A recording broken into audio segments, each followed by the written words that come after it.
बिस्मिल्लाहिर्रहमानिर्रहीम। Dear students, हम 3 types के सीक्वेंस की बात करने जा रहे हैं। वो 3 टाइप्स जो हैं वो हैं अरिथमेटिक प्रोग्रेशन या अरिथमेटिक सीक्वेंस, ज्योमेट्रिक प्रोग्रेशन या ज्योमेट्रिक सीक्वेंस कहते हैं, हार्मोनिक प्रोग्रेशन या हार्मोनिक सीक्वेंस कहते हैं। अरिथमेटिक प्रोग्रेशन के लिए हम लिख लेते हैं ए डॉट पी, इसका मतलब है सीक्वेंस अरिथमेटिक प्रोग्रेशन का होगा। ज्योमेट्रिक प्रोग्रेशन के लिए हम लिखते हैं जी डॉट पी, ज्योमेट्रिक प्रोग्रेशन, और हार्मोनिक प्रोग्रेशन को हम रिप्रेजेंट करते हैं एच डॉट पी से, यानी हार्मोनिक प्रोग्रेशन। अब अगर हमें कुछ सीक्वेंस दिया हुआ है और पूछा जाए ये किस टाइप का सीक्वेंस है, तो उसके लिए आपको डेफिनेशन याद रखनी है कि वो जो सीक्वेंस है आया कि वो अरिथमेटिक होगा, ज्योमेट्रिक होगा, हार्मोनिक होगा, या इन तीनों टाइप में से कोई भी टाइप का नहीं होगा। अरिथमेटिक प्रोग्रेशन या अरिथमेटिक सीक्वेंस उस वक्त होगा कि सीक्वेंसेस की जो टर्म्स हैं, हर दो टर्म्स के बिटवीन हमारा जो डिफरेंस आए वो सेम हो, तो तब हम कहेंगे वो अरिथमेटिक प्रोग्रेशन है। If the difference between every two consecutive terms of the sequence is same, that sequence is called arithmetic progression. For example, 4 8 12, आप डिफरेंस चेक करें between every two consecutive terms. 8 में से 4 माइनस कर दें, 8 में से 4 minus करेंगे 4 आएगा। फिर नेक्स्ट 12 में से 8 माइनस करें, फिर भी क्या आएगा, 4 आएगा। इसी तरह इसकी जो नेक्स्ट टर्म 16 है, 16 में से 12 को माइनस करेंगे वो भी 4 आएगा। तो जो difference between every two consecutive terms जो सेम आ रहा है वो सीक्वेंस अरिथमेटिक प्रोग्रेशन का होगा, अरिथमेटिक सीक्वेंस। ये जो सीक्वेंस है ये अरिथमेटिक प्रोग्रेशन है, ठीक है। अब ज्योमेट्रिक प्रोग्रेशन की बात करते हैं। अगर ratio between two consecutive term are same, कि हम जो रेशो लें हर दो टर्म्स के दरमियान, कंसेक्यूटिव टर्म्स के दरमियान वो रेशो सेम आए, तो हम कहेंगे वो जो सीक्वेंस है वो ज्योमेट्रिक प्रोग्रेशन है। फॉर एग्जांपल, अब ये सीक्वेंस दिया हुआ है, हमें अरिथमेटिक प्रोग्रेशन की डेफिनेशन याद, हम डिफरेंस चेक करते हैं। 4 में से 2 माइनस करेंगे 2 आ रहा है, 8 में से 4 माइनस करेंगे 4 आएगा। देखें यहाँ पे डिफरेंस 2 आ रहा है, यहाँ पे डिफरेंस 4 आ रहा है, तो ये इस सीक्वेंस को हम अरिथमेटिक प्रोग्रेशन का नहीं कह सकते। लेकिन रेशो चेक करते हैं, यानी 4 divided by 2, 8 divided by 4, next term में से प्रीवियस टर्म को डिवाइड करना। यहाँ पे नेक्स्ट टर्म में से प्रीवियस टर्म को माइनस कर रहे थे, यहाँ पे नेक्स्ट टर्म में से प्रीवियस टर्म को डिवाइड करना है। 4 डिवाइडेड बाई 2 2 आएगा, 8 डिवाइडेड बाई 4 2 आएगा, 16 डिवाइडेड बाई 8 2 आएगा। अब जो हमारी रेशो है between every two consecutive term वो सेम आ रही है रेशो, लिहाजा ये जो सीक्वेंस है ये अरिथमेटिक का नहीं है, ये ज्योमेट्रिक प्रोग्रेशन का हो जाएगा, ठीक है। अरिथमेटिक के लिए डिफरेंस सेम होता है बिटवीन कंसेक्यूटिव टर्म्स, और ज्योमेट्री के लिए रेशो सेम होती है बिटवीन कंसेक्यूटिव टर्म्स। अब हार्मोनिक प्रोग्रेशन क्या है? एक सीक्वेंस हमें जो दिया गया है, हम उस सीक्वेंस को हार्मोनिक प्रोग्रेशन कहेंगे अगर हम उसका रेसिप्रोकल लेते हैं। जो हमें सीक्वेंस दिया गया है उसको हार्मोनिक कहेंगे, उसका रेसिप्रोकल लें, और रेसिप्रोकल लेने के बाद जो सीक्वेंस बने वो अरिथमेटिक प्रोग्रेशन का हो, तो फिर जो पहले हमें सीक्वेंस गिवन था वो हार्मोनिक प्रोग्रेशन का होगा। फॉर एग्जाम्पल 1/3, 1/5, 1/7 ये हमें सीक्वेंस दिया गया है। हम इसका रेसिप्रोकल लेते हैं, इसका रेसिप्रोकल लेंगे, ये बनेगा 3/1, 5/1, 7/1, यानी 3 5 7। अब अगर आप इनके दरमियान में डिफरेंस चेक करो, 5 में से 3 माइनस करो 2 आएगा, 7 में से 5 माइनस करो ये 2 आएगा। तो ये जो सीक्वेंस हमें नजर आ रहा है ये अरिथमेटिक का है। तो ये जिस से लिया गया है इसके जो रेसिप्रोकल फॉर्म थी वो हार्मोनिक प्रोग्रेशन कहलाएगी। हार्मोनिक प्रोग्रेशन को चेक करना है तो जो सीक्वेंस हमें दिया जाए कि ये चेक करो ये हार्मोनिक का है या नहीं है, तो उसका आप रेसिप्रोकल लें। अगर वो रेसिप्रोकल अरिथमेटिक का है, ठीक है, ये उसका रेसिप्रोकल ये अरिथमेटिक का है, तो ये इसका रेसिप्रोकल फिर जो होगा वो हार्मोनिक प्रोग्रेशन का होगा। ये हार्मोनिक है, ये अरिथमेटिक है, ठीक है। अब तीनों तरह से आपको सीक्वेंस चेक करना आ गया है कि सीक्वेंस किस टाइप का होगा। अब इनके लिए मजीद कुछ फार्मूलाज हैं। ये जो हार्मोनिक प्रोग्रेशन है ये इजीली आप अंडरस्टैंड कर सकेंगे अगर आपको अरिथमेटिक प्रोग्रेशन अच्छे से समझ आ गई, क्योंकि जो काम आप यहाँ पे करेंगे वही काम यहाँ पे करेंगे, लेकिन यहाँ पे अगर हमें हार्मोनिक प्रोग्रेशन में कुछ सीक्वेंस दिया जाएगा हम उसका रेसिप्रोकल लेके उसको अरिथमेटिक का बना लेंगे, और जैसे जो प्रोसीजर यहाँ पे अरिथमेटिक प्रोग्रेशन में करेंगे वही प्रोसीजर करेंगे, लेकिन जस्ट जो भी आपके पास आंसर आएगा आप उसका रेसिप्रोकल कर दिया करेंगे तो वो हमें हार्मोनिक प्रोग्रेशन में ले जाया करेगा। ठीक हो गया जी। अब अगर हमें जो है nth टर्म फाइंड करनी है अरिथमेटिक प्रोग्रेशन में, तो उसके लिए ये फार्मूला है an equal to a1 plus n minus 1d। अब an यहाँ पे nth टर्म को रिप्रेजेंट कर रहा है, a1 फर्स्ट टर्म को रिप्रेजेंट कर रहा है, n नंबर ऑफ टर्म्स कह सकते हैं, और d जो है वो common difference, d for common difference होगा। ठीक है, अब ये फार्मूला आपको याद रखना है कि nth टर्म फाइंड करने का क्या फार्मूला है। हमें अगर कोई भी सीक्वेंस दिया, ये सीक्वेंस की फर्स्ट टर्म है, ये सीक्वेंस की सेकंड टर्म है, ये सीक्वेंस की थर्ड टर्म है, इसी तरह आगे ये चलता जाएगा सीक्वेंस की। आप इस सीक्वेंस में आप कोई भी टर्म फाइंड करना चाहते हैं तो उसके लिए ये फार्मूला लगाया जाएगा an equal to a1 plus n minus 1d।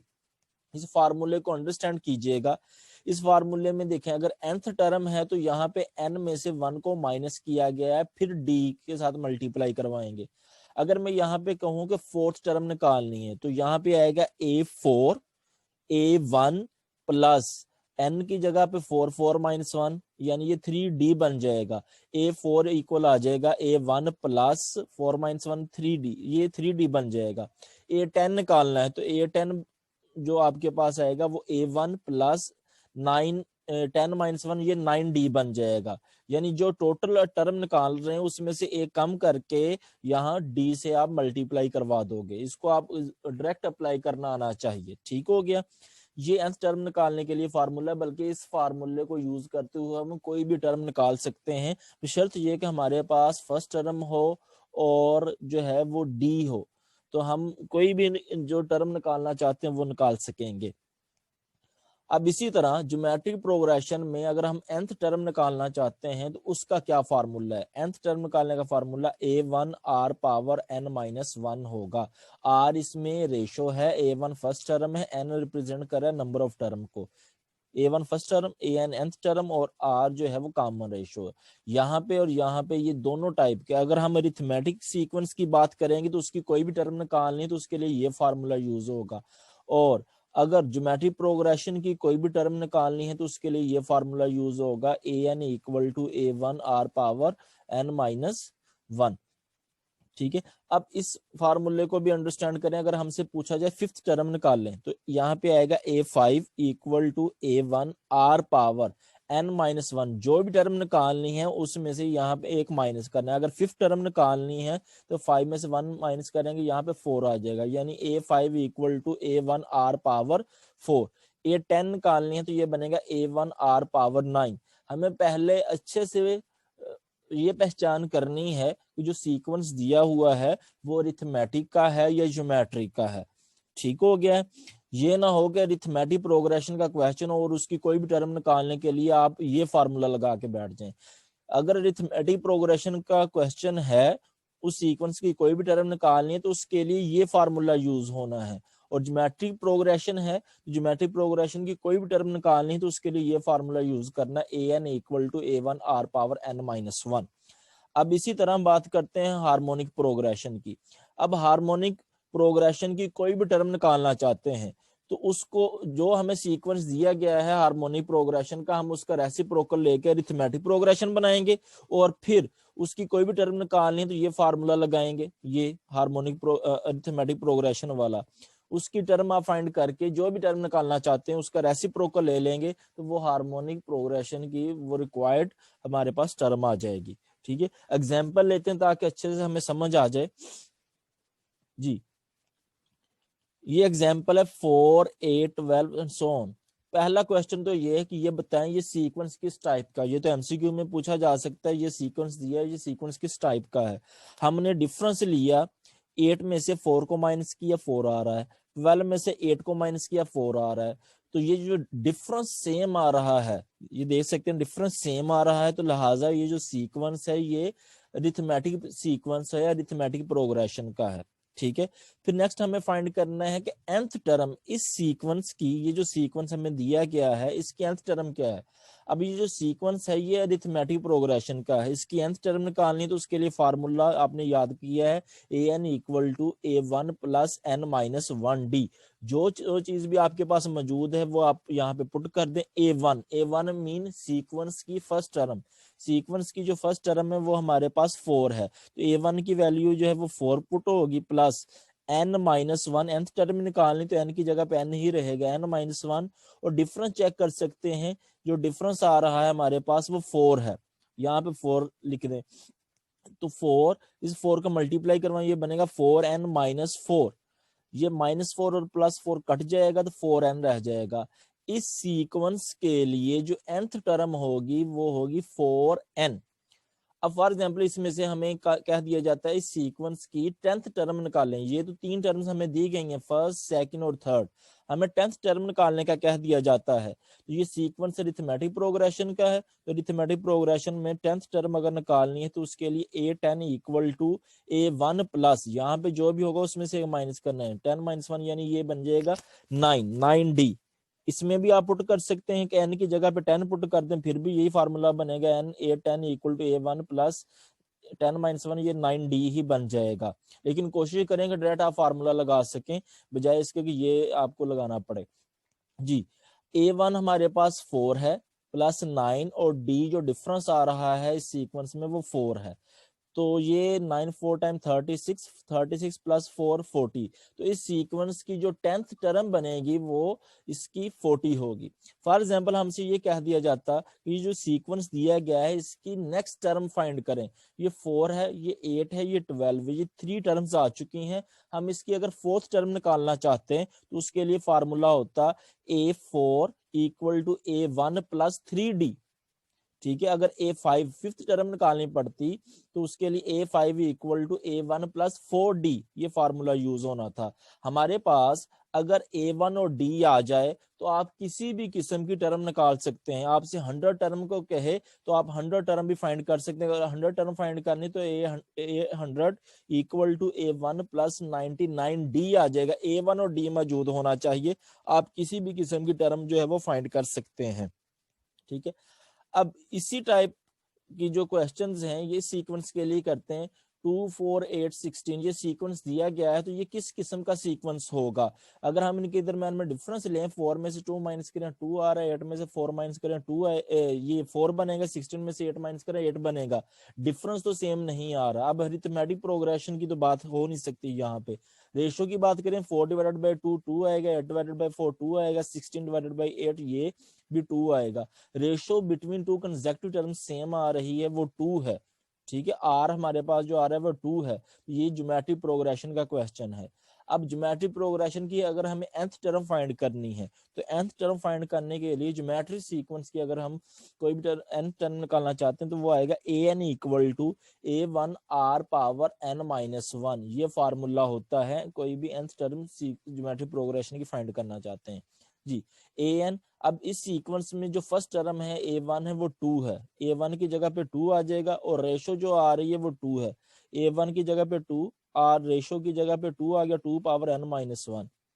अब यहाँ पे 2 की पावर 1 है और यहाँ पे भी 2 की पावर n माइनस 1 है, तो ये बन जाएगा 2 पावर n माइनस 1 और पावर ये प्लस 1, -1 प्लस 1 से कट जाएगा तो 2 पावर n रह जाएगा। इस सीक्वेंस की जो nth टर्म आएगी ज्योमेट्रिक प्रोग्रेशन की वो 2 पावर n आएगी। ठीक है, अब हमें अगर 7th टर्म निकालनी है, ये ज्योमेट्रिक प्रोग्रेशन है, इसकी 7th टर्म निकालने का formula a7 equal to a1 r power, जो भी टर्म हमें फाइंड करनी है उसकी पावर में से एक कम करना है। ये 7th टर्म फाइंड करनी है तो a1 r पावर 6 आएगा, यहाँ पे n टर्म फाइंड करनी है तो a1 r power n minus 1, n में से एक कम कर रहे हैं। ठीक है, यहाँ पे करना है तो यहाँ पे a10 a1 प्लस 9d आ रहा है। ठीक है, एक यहाँ पे 10 में से एक माइनस कर रहे हैं, ये 9 बन जाएगा, यहाँ पे n में से एक माइनस करके लिखेंगे, यहाँ पे पावर में r की पावर में एक कम करके लिखेंगे। ठीक है, ये दोनों आपको फार्मूले याद होने चाहिए अच्छे से। जी, तो a1 हमारे पास 2 है, फर्स्ट टर्म 2 है, आगे आ रहा है तो आर जो है वो 2 पावर 6 बनेगा। यहाँ पे 2 पावर 6 करेंगे 64 बनता है, 64 को 2 से मल्टीप्लाई करवाएं 128। इस सीक्वेंस की ये ज्योमेट्री जो सीक्वेंस है इसकी जो 7 टर्म होगी वो 128 है। आप किसी भी किस्म की यहाँ पे टर्म फाइंड कर सकते हैं। इस सीक्वेंस के लिए दो चीजें चाहिए होंगी, फर्स्ट टर्म और आर। इसमें फर्स्ट टर्म और डी चाहिए होगा, आप कोई भी टर्म निकाल सकेंगे। यहाँ पे फर्स्ट टर्म और रेशो चाहिए होगी, आर चाहिए होगा, तब आप कोई भी टर्म निकाल सकते हैं। अब यहाँ पे बात करते हैं, ये 1/2 1/6 1/10 ये हमें एक सीक्वेंस दिया गया है, चेक करना है ये हार्मोनिक प्रोग्रेशन का है या नहीं है। ठीक है, तो सबसे पहले अगर हम इस सीक्वेंस का रेसिप्रोकल लेने से पहले डिफरेंस चेक करें, 1/6 में से 1/2 को माइनस करें तो डिफरेंस सेम नहीं आएगा। रेशियो चेक करें तो रेशियो भी सेम नहीं आएगी। तो लिहाजा ये ना तो अरिथमेटिक का ना ज्योमेट्रिक का है। अब ये जो दिया गया है इसका हम रेसिप्रोकल लेते हैं, इसका रेसिप्रोकल लें, ये बनेगा 2/1 6/1 10/1 चलता जाएगा। ये सीक्वेंस बन गया। अब ये जो सीक्वेंस बना है रेसिप्रोकल लेने से, अगर आप डिफरेंस चेक करें तो डिफरेंस यहाँ पे 4 आ रहा है बिटवीन टू कंसेक्यूटिव टर्म्स, तो डिफरेंस सेम आ रहा है। ये वाला सीक्वेंस अरिथमेटिक का है, तो जो इसका रेसिप्रोकल होगा वो फिर हार्मोनिक प्रोग्रेशन होगा। ये वाला सीक्वेंस हार्मोनिक का है, क्योंकि इस सीक्वेंस का रेसिप्रोकल लेंगे तो वो अरिथमेटिक बन रहा है जी। तो अब हमें पता चल गया ये सीक्वेंस किस टाइप का, हमने इस सीक्वेंस का रेसिप्रोकल लिया और उसका जो है वो डिफरेंस सेम आ रहा है, तो लिहाजा ये वाला सीक्वेंस हार्मोनिक कहलाएगा और ये अरिथमेटिक प्रोग्रेशन है। अब हमें nth टर्म फाइंड करनी है, तो nth टर्म फाइंड अगर करनी है तो हम ये जो अरिथमेटिक प्रोग्रेशन बनाया है इसी यही फार्मूला यूज करेंगे nth टर्म निकालने का जो यहाँ पे यूज किया था, an equal to a1 plus n minus 1d इस सीक्वेंस के लिए 2 6 10 के लिए। ठीक है, अरिथमेटिक प्रोग्रेशन की बात करने जा रहे हैं यहाँ पे।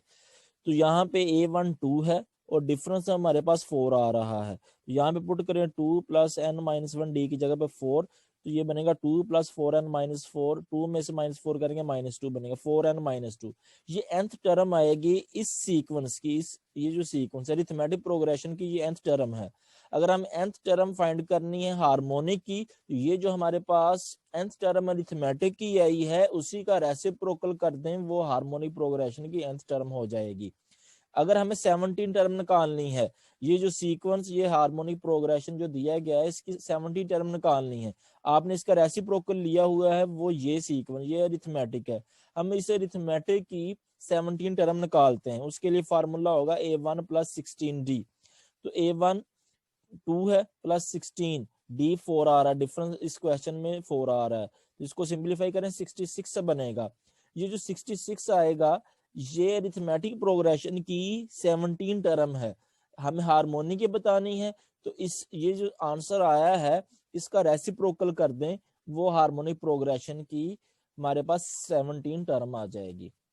तो इस चीज को ये जो वीडियो बनी है, ये फर्स्ट जो 8-10 मिनट की जो वीडियो है ये आपके लिए बहुत इंपॉर्टेंट है।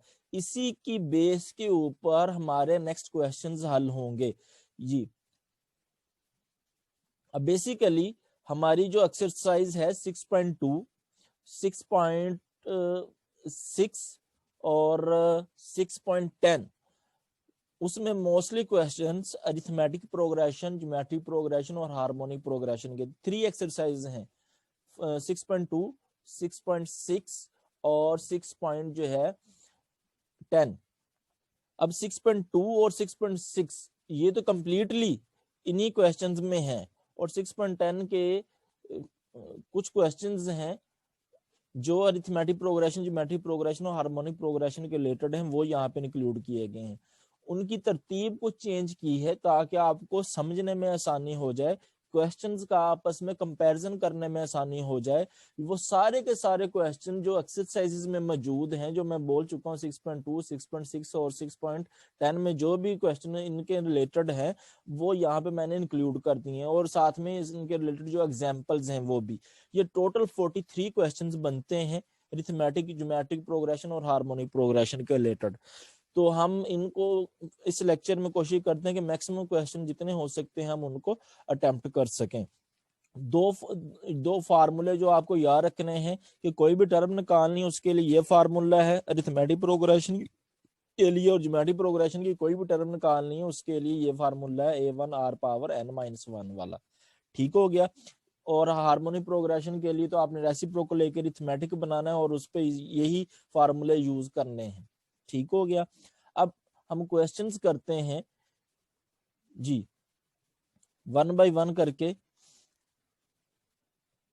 क्वेश्चन नंबर 1 जी, क्वेश्चन नंबर 1 जो मैंने तरतीब दी है ये सारे के सारे मौजूद है लेकिन आगे पीछे होंगे। ये तरतीब मैंने इसलिए दी है कि आपको समझने में, चीजें कंपैरिजन करने में आसानी हो। आप सारे चैप्टर की तैयारी तो कर लेते हैं लेकिन एट द एंड ये ऐसा होता है कि आप सब चीजें मिक्स हो जाती हैं। अगर जैसे अब जो मैंने आपको समझाई हैं चीजें, अगर इस तरह आप समझोगे तो कोई भी चीज मिक्स नहीं होगी। क्वेश्चन नंबर 1 की बात करते हैं। उसने कहा ये जो सीक्वेंस है इस सीक्वेंस की 13 टर्म्स निकाली। ये क्वेश्चन नंबर 1 है कि 13 टर्म्स निकालिए इस सीक्वेंस की। अब सबसे पहले तो इस सीक्वेंस को चेक करना है ये सीक्वेंस है किस किस्म का। ठीक है, अरिथमेटिक का है, ज्योमेट्री का है, हार्मोनिक का है। तो इस सीक्वेंस में अगर हम ये नेक्स्ट टर्म 1 में से इसको माइनस करें ये बनेगा 1 माइनस एक्स। फिर नेक्स्ट 2 माइनस एक्स में इस 1 को माइनस करें ये 2 माइनस एक्स माइनस 1, ये भी 1 माइनस एक्स बनेगा। इसी तरह फिर नेक्स्ट 3 माइनस 2x में 2 माइनस एक्स को माइनस करें तो ये भी 1 माइनस एक्स बनेगा। डिफरेंस सेम आएगा, आप अलग से चेक कर सकते हैं। तो सबसे पहले तो हमने ये बताया कि ये जो सीक्वेंस दिया गया है ये सीक्वेंस अरिथमेटिक प्रोग्रेशन का है जी। ठीक हो गया। बाद क्वेश्चन में हमें बता दिया जाता है ये सीक्वेंस जो दिया जा रहा है ये अरिथमेटिक का है, ज्योमेट्रिक का है और हार्मोनिक है। अगर हमें नहीं भी बताया जाएगा तो हमें तो डेफिनेशन याद है, हम डेफिनेशन को देखते हुए अरिथमेटिक, ज्योमेट्रिक और हार्मोनिक की बात कर सकेंगे। अब ये जो सीक्वेंस है अगर आप डिफरेंस लेते जाएं between two every consecutive term तो डिफरेंस सेम बनेगा, तो लिहाजा ये अरिथमेटिक प्रोग्रेशन होगी जी। अब इसमें जो फर्स्ट टर्म है a1 वो है x, जो पहली टर्म है वो x है। अब जो डिफरेंस आ रहा है हर टू टर्म्स के दरमियान वो आ रहा है 1 माइनस एक्स बन रहा है डिफरेंस। a1 भी आ गया, d भी हमारे पास आ गया। हम टर्म्स की कौन से निकालना चाहते हैं, n जो नंबर ऑफ टर्म्स हैं वो n से रिप्रेजेंट की जा रही हैं वो 13 है, यानी a13 निकालना चाहते हैं। तो ये अरिथमेटिक प्रोग्रेशन का क्वेश्चन है। तो अरिथमेटिक प्रोग्रेशन की जो nth टर्म निकालते हैं उसका फार्मूला होता है an equal to a1 plus n minus 1d होता है। अब n की जगह पे आप 13 लगा दें, 13 टर्म निकालना चाहते हैं तो a13 a1 जो फर्स्ट टर्म है वो है x प्लस n 13 है माइनस 1 d की जगह पे 1 माइनस एक्स आ जाएगा ये डिफरेंस। ठीक है, x 13 माइनस 1 ये 12 हो जाएगा, 1 माइनस एक्स साथ लिख दे। अब 12 को मल्टीप्लाई करो 12 माइनस 12 एक्स आ जाएगा साथ। अब ये 12 और माइनस 12 एक्स और plus x minus 11 x, 12 minus 11 x, ये 13 टर्म्स आ चुकी है, 13 टर्म आ गई है। अगर हमें इस सीक्वेंस की nth टर्म निकालना होती तो a1 की जगह पे, यहाँ पे a1 की जगह पे x लिखते, n की जगह पे n ही रहने देते, -1 और d की जगह पे 1 माइनस एक्स पुट कर देते। ठीक हो गया। अब इस तरह आप कोई भी टर्म निकाल सकते थे। आप अगर 15 टर्म निकालना चाहते यहाँ पे होता a15 equal to a1 plus 15 minus 1 यानी ये 14d बन जाना था, a1 प्लस 14d। तो उसमें आपने ये a1 और d की वैल्यू पुट कर देनी थी। क्वेश्चन नंबर 2 की बात करते हैं। क्वेश्चन नंबर 2 में ये सीक्वेंस हमें गिवन और कहा है सीक्वेंस के आपने जो है वो nth टर्म निकालनी है। अब सबसे पहले आप देखें कि इसमें जो डिनोमिनेटर है वो सीक्वेंस के हर टर्म में 3 ही आ रहा है। ठीक है, और ये जो सीक्वेंस की जो भी टर्म बनेगी उसका साथ में स्केयर आ रहा है। यहाँ पे दो चीजें तो फिक्स हैं, बटे में 3 आना है और होल पावर में 2 आना है, ये चीजें तो फिक्स हैं। nth टर्म जो आएगी उसमें भी बटे के नीचे 3 आएगा और उस सारे की पावर में 2 आएगा। अब आप पावर और बटे को छोड़ के सीक्वेंस देखें, वो सीक्वेंस क्या बनता नजर आ रहा है जी, 4 है, 7 है, 10 है, सोन। अब इस सीक्वेंस की बात करते हैं, ये सीक्वेंस कौन सा है। 7 में से 4 माइनस करें 3 आएगा, 10 में से 7 माइनस करें ये भी 3 आएगा, डिफरेंस सेम आ रहा है। ये वाला सीक्वेंस अरिथमेटिक प्रोग्रेशन का है। ठीक है। अब इससे अरिथमेटिक प्रोग्रेशन की हम nth टर्म निकाल लेते हैं। इसकी nth टर्म a1 इसमें 4 है, डिफरेंस जो इसमें आ रहा है वो 3 है, और हम इसकी nth टर्म निकालना चाहते हैं, n की जगह पे n ही लगाएंगे, तो nth टर्म निकालना है, अरिथमेटिक प्रोग्रेशन है, फार्मूला लगाएंगे a1 plus n minus 1d। a1 4 और n की जगह पे n ही रहेगा, -1, d की जगह पे 3 आ जाएगा डिफरेंस, तो इसको मल्टीप्लाई करें 3n माइनस 3, 4 माइनस 3 ये 1 हो जाएगा, 3n plus 1, nth term 3n plus 1 आएगी इस सीक्वेंस की, ये अरिथमेटिक प्रोग्रेशन है। अब जो हमारे पास सीक्वेंस था वो ये था, उस सीक्वेंस में जो भी आपकी टर्म आ रही उसके बटे में 3 आना है और सारे की पावर 2 आनी है, तो ये जो हमारे पास है ये nth टर्म इस सीक्वेंस की है। तो इस सीक्वेंस की अगर हमें nth टर्म बतानी है तो इसके बटे में 3 लिखेंगे और सारे की पावर में 2 लिख देंगे, 3n plus 1 over 3 whole square, ये nth टर्म होगी इस सीक्वेंस के लिए, और इस सीक्वेंस के लिए जो nth टर्म आई है वो ये वाली है। ठीक है, अब बात करते हैं क्वेश्चन नंबर 3 की।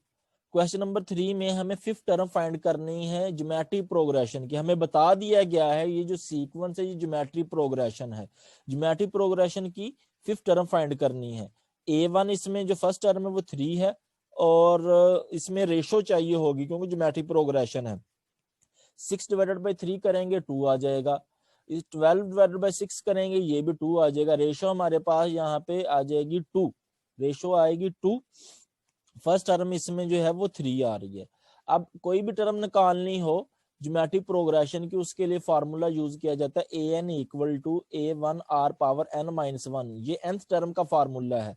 अब टर्म कौन सी फाइंड करना चाहते हैं, फिफ्थ, यानी n की जगह पे हमें क्या पुट करना है, 5 पुट करना है। n की जगह पे 5 पुट किया, a1 r पावर n की जगह पे 5 पुट करें, 5 माइनस 1 ये 4 बन जाएगा, a1 r पावर 4।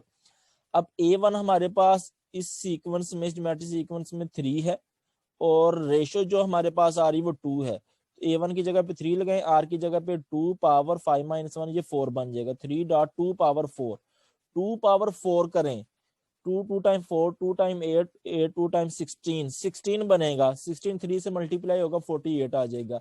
अब इस सीक्वेंस की जो फिफ्थ टर्म आई है वो 48 है।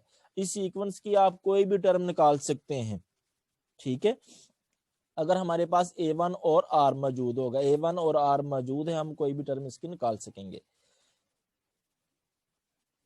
क्वेश्चन नंबर 4, हमें 11 टर्म फाइंड करनी है इस सीक्वेंस की। अब इस सीक्वेंस में बताया नहीं गया ये सीक्वेंस किस किस्म का है। अगर हम माइनस करेंगे 2 में से 1 प्लस एयोटा को माइनस करेंगे, 4 ओवर 1 प्लस एयोटा में से 2 को माइनस करेंगे, तो डिफरेंस तो सेम बनने वाला नहीं है। अब रेशो की बात करते हैं, आमतौर पे क्वेश्चन के अंदर बता दिया जाता है ये किस टाइप का सीक्वेंस है, ठीक है, तो अगर नहीं बताया जाएगा डिफरेंस सेम नहीं आएगा। रेशो की अगर बात करें तो 2 ओवर 1 प्लस एयोटा कर लें या 4 over 1 plus aorta divided by 2 कर लें, तो रेशो हमारी सेम बनेगी, तो रेशो सेम बनेगी। यहाँ पे इसको बताना चाहिए ये ज्योमेट्रिक प्रोग्रेशन का है, ठीक है, तो हम रेशो ले लेते हैं 2 ओवर 1 प्लस एयोटा, ये रेशो बन गई है। तो बटे से जो कम्प्लेक्स फॉर्म को खत्म करते हैं, एयोटा को खत्म करते हैं, तो कॉन्जुगेट से मल्टीप्लाई डिवाइड करते हैं, 2 over 1 plus aorta multiply 1 minus aorta over 1 minus aorta, 2 इसे मल्टीप्लाई करवाएं 2 इंटू 1 माइनस एयोटा, यहाँ पे 1 प्लस एयोटा 1 माइनस एयोटा से मल्टीप्लाई हो, यानी a plus B A minus B, A square minus B square form बन रहे हैं। 1 का स्क्वायर माइनस एयोटा का स्क्वायर, एयोटा का स्क्वायर -1 होता है, -1 और ये माइनस प्लस हो जाएगा, 1 प्लस 1 2, और ये 2 इस 2 से कैंसिल कर देंगे, 1 माइनस एयोटा, जो रेशो बनेगी वो आएगी 1 माइनस एयोटा। अब यहाँ से रेशो बनाओगे वो भी 1 माइनस एयोटा ही बनेगी, तो रेशो हमारे पास 1 माइनस एयोटा आ गई है, और फर्स्ट टर्म a1 है। जब हमारे पास फर्स्ट टर्म और रेशो आ जाए तो हम कोई भी टर्म निकाल सकते हैं। यहाँ पे 11 टर्म निकालनी है, तो इसका जनरल फार्मूला टर्म निकालने का है an equal to a1 r power n minus 1। अब n 11 टर्म फाइंड करनी है, n की जगह पे 11 लगा दें, a11 a1 की जगह पे आ गई first term a1 plus aorta, r हमारे पास जो मौजूद है 1 माइनस एयोटा है, पावर 11 माइनस 1 आ जाएगी, 1 plus iota 1 minus iota power 10 हो जाएगी, 1 प्लस एयोटा, अब 1 माइनस एयोटा होल पावर 10, यहाँ पे तो यहाँ तो बाइनोमियल थ्योरम लगाया जा सकता है, ज्यादा बेस्ट इसके लिए ये होगा कि हम लिख लें 1 माइनस एयोटा पावर 2 और सारे की पावर 5, ये 10 बन जाएगा, पावर 5 और 2 मल्टीप्लाई होगी तो 10 ही बन जाएगी। अब 1 माइनस एयोटा का स्क्वायर लेते हैं, a minus B whole square वाला फार्मूला लगा के, first element square plus second element iota उसका स्क्वायर माइनस 2 फार्मूले वाला फर्स्ट एलिमेंट और सेकंड एलिमेंट, ये -2 एयोटा बन जाएगा। एयोटा स्क्वायर ये -1 होता है, -1 और ये +1, ये -1 और +1 कट जाएगा, -2 एयोटा पावर 5 रह जाएगी।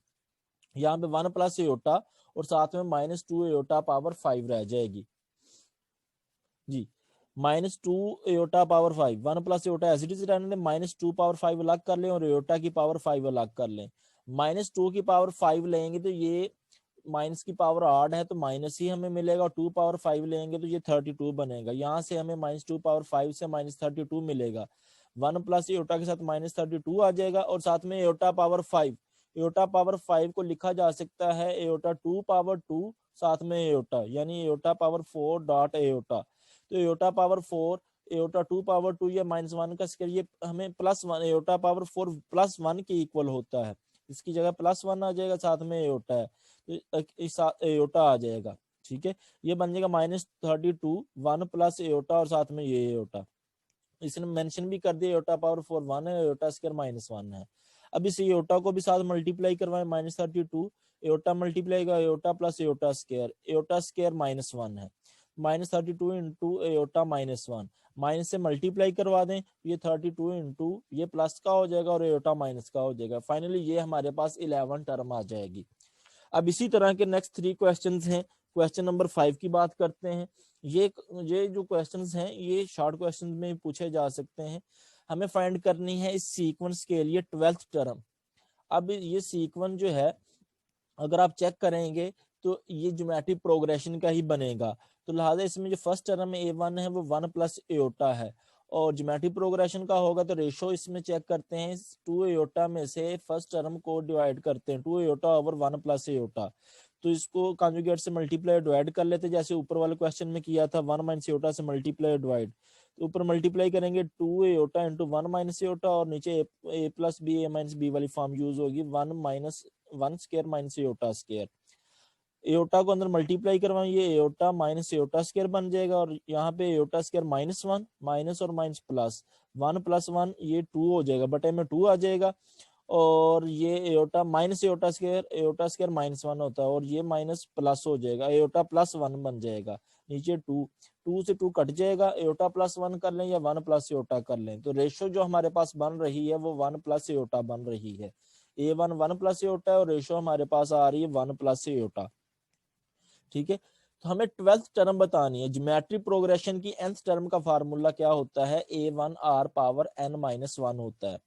अब इसमें first term a1 1 plus aorta है, r जो है वो 1 प्लस एयोटा, उसकी पावर आप 12 टर्म निकालना चाहते हैं तो n की जगह पर 12 लगाएं, 12 माइनस 1 11 आ जाएगा। अब ये सेम टर्म्स हैं तो इनकी पावर ऐड की जा सकती है, 1 प्लस एयोटा पावर 12 बन जाएगा। अब यहाँ पे हम लिख सकते हैं 1 प्लस एयोटा होल पावर 2 और सारे की पावर 6, 1 प्लस एयोटा स्क्वायर, ये ए प्लस बी स्क्वायर वाला फार्मूला यूज होने जा रहा है। फर्स्ट एलिमेंट स्क्वायर 1 का स्क्वायर प्लस एयोटा का स्क्वायर प्लस 2 फार्मूले वाला फर्स्ट एलिमेंट और सेकंड एलिमेंट, ये 2 एयोटा बन जाएगा। एयोटा स्क्वायर -1 और +1 कट जाएगा, ये 2 एयोटा रह जाएगा, 2 एयोटा की पावर 6, 2 की पावर 6 अलग कर लें और एयोटा की पावर 6 अलग कर लें, 2 पावर 6 करेंगे तो वो बनेगा 64 और एयोटा की पावर 6, एयोटा की पावर 6 को एयोटा 2 पावर 3 लिखा जा सकता है, ये माइनस एयोटा 2 -1 होता है, -1 की पावर 3 ये -1 देगा, 64 के साथ -1 मल्टीप्लाई होगा तो -64 बनेगा। 12 टर्म हमारे पास -64 आ जाएगी। आपको ये देख के अपने पास से कोई भी टर्म फाइंड करने को वो कह सकता है, हमारे पास a1 और r मौजूद होना चाहिए, हम किसी भी किस्म की ज्योमेट्रिक प्रोग्रेशन की टर्म को फाइंड कर सकते हैं। इसी तरह क्वेश्चन नंबर 6 की बात करते हैं। क्वेश्चन नंबर 6 में हमें ये सीक्वेंस दिया गया और सीक्वेंस की 11 टर्म फाइंड करनी है। ठीक है, अब ये जो सीक्वेंस है ये अब रेशो चेक करेंगे, 2 ओवर 1 प्लस एयोटा और 2 ओवर 1 माइनस एयोटा ओवर 2 करेंगे तो रेशो सेम बनेगी, तो लिहाजा ये ज्योमेट्रिक प्रोग्रेशन का क्वेश्चन बनेगा, 2 ओवर 1 प्लस एयोटा। अब इसको अगर आप खत्म करेंगे तो ये ओवर से एयोटा फॉर्म को, तो ये 2 ओवर 1 प्लस एयोटा मल्टीप्लाई होगा 1 minus aorta over 1 minus aorta, तो 2 इंटू 1 माइनस एयोटा और नीचे ये 1 स्क्वायर माइनस एयोटा स्क्वायर बनेगा, aorta square minus one, one और वन टू हो जाएगा, टू से टू कैंसिल हो जाएगा तो वन माइनस एयोटा। अब इसकी रेशो वन माइनस एयोटा आ रही है, अब इसकी और इसकी रेशो लें, two into one minus iota divided by two, two से टू कट जाएगा तो वन माइनस एयोटा ही आ जाएगा। यहाँ से फिर रेशो जो है वो आप चेक कर सकते हैं, रेशो सेम आ रही है, लिहाजा ये ज्योमेट्रिक प्रोग्रेशन का ही क्वेश्चन है। ठीक है, फर्स्ट टर्म हमारे पास वन प्लस एयोटा आ गई है और जो रेशियो है वो वन माइनस एयोटा आ गई है। हम कोई भी टर्म निकालना चाहते हैं, nth टर्म निकालना चाहते हैं, उसके लिए formula a1 r power n minus one होता है। ठीक है, तो a1 फर्स्ट टर्म हमारे पास वन प्लस एयोटा है और r हमारे पास वन माइनस एयोटा है। n की जगह पे हम टर्म निकालना चाहते हैं 11, तो n की जगह पे 11 लगाएंगे, 11 माइनस वन ये बन जाएगा 10। वन प्लस एयोटा को एज इट इज रहने दें, वन माइनस एयोटा को लिख लें, one minus iota power two whole power 5। अब a minus B whole square वाला फार्मूला तो हम इजीली एक्सपेंड कर सकते हैं, first element square plus iota का स्क्वायर माइनस टू फार्मूले वाला फर्स्ट एलिमेंट और सेकंड एलिमेंट, ये माइनस टू एयोटा बन जाए whole power 5। Iota square minus one होगा, माइनस वन और ये प्लस वन कट जाएगा तो माइनस टू एयोटा पावर 5 रह जाएगा।